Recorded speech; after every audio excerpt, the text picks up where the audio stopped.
حضرت موسیٰ علیہ السلام کے زمانے میں ایک بڑا ہی گنہگار آدمی تھا۔ اس نے کبھی نیکی نہیں کی تھی۔ وہ ہر وقت جوانی والے شہوانی کاموں میں لگا رہتا تھا، یعنی دن و رات نفسانی خواہشات کی تکمیل میں لگا رہتا تھا۔ کبھی اس کے دل میں اللہ کا ڈر و خوف آیا ہی نہیں تھا۔ وہ ذہنی خواہشات میں اتنا مست تھا کہ اللہ تعالیٰ نے حضرت موسیٰ علیہ السلام کی طرف وحی نازل فرمائی کہ اے میرے پیارے موسیٰ، فلاں بندے کو جا کر میرا پیغام دے دو کہ میں نے تمہیں دنیا میں بندگی کے لیے بھیجا تھا، مگر دنیا میں جا کر تم نے نافرمانی کی، تم نے اتنے گناہ کیے کہ گناہوں نے تمہارا احاطہ کر لیا۔ اب میں تم سے ناراض ہوں، اس لیے میں تمہیں نہیں بخشوں گا اور قیامت کے دن تمہارا ٹھکانہ جہنم ہوگا۔ حضرت موسیٰ علیہ السلام نے جب یہ پیغام اس آدمی کو سنایا کہ تم نے اتنے گناہ کیے ہیں، اللہ تم سے ناراض ہیں اور فرماتے ہیں میرے بندے میں تجھ سے ناراض ہوں، تو نے قدم قدم پر میرے حکموں کو توڑا اور میرے پیغمبروں کی سنتوں کو چھوڑا، لہٰذا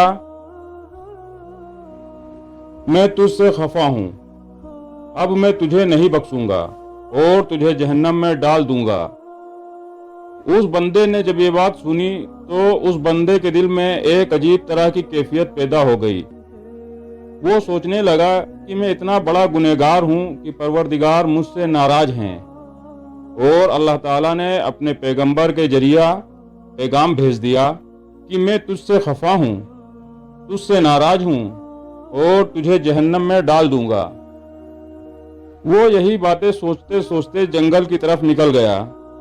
وہ ویرانے میں جا کر اپنے رب سے مناجات کرنے لگا کہ اے اللہ، میں اپنے گناہوں کا اقرار کرتا ہوں، میں نے بڑے بڑے گناہ کیے، دن کے اجالے میں اور رات کے اندھیرے میں بھی گناہ کیے، محفل میں بھی کیے، تنہائی میں بھی کیے۔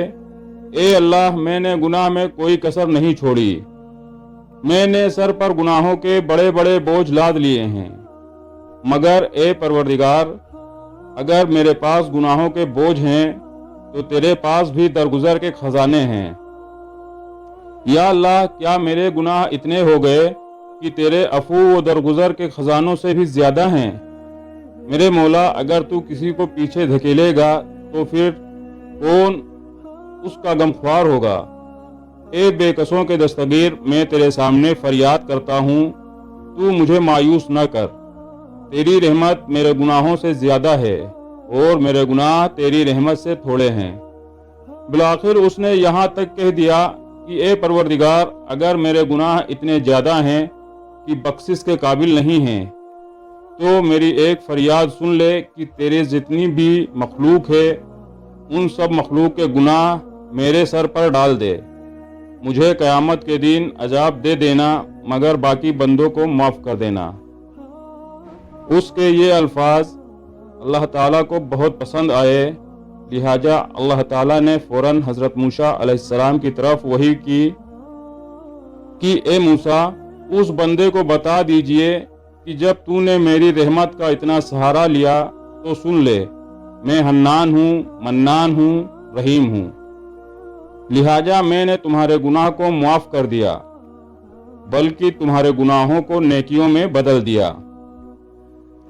اس لیے ہمیں اللہ کی رحمت سے فائدہ اٹھانا چاہیے، کبھی اس کی رحمت سے مایوس نہیں ہونا چاہیے۔ اس کی رحمت سے گناہوں کو دھوتے رہنا چاہیے تاکہ دونوں جہاں میں ہمیں کامیابی ملے، اور اللہ تعالی ہم سب کو اپنی رحمت کے سائے میں جگہ عطا فرمائے۔ آمین۔ جزاکم اللہ خیر۔